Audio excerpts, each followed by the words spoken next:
For flight paramedic Andrew Cox, it's just another day at the office. This helicopter is his cubicle, and his work is saving lives. The EMS veteran works 24-hour shifts to provide air medical transportation to patients that need immediate care. It's going to be for injuries from a fall or motor vehicle accidents, sometimes pedestrian struck, drownings. So they really vary, but I think for the most part, most of our scene flights are motor vehicle accidents. There's no room for error. There's just enough room for Andrew, his partner, and a patient inside this chopper. You always pray for the smallest patients. Never works out that way. But you know, how do you really manage it? Just you adapt and you overcome.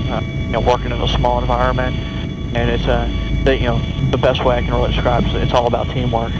But it doesn't matter if it's cloudy or clear. Andrew is truly a sky-high hero. Derek Hapley, WFLS News.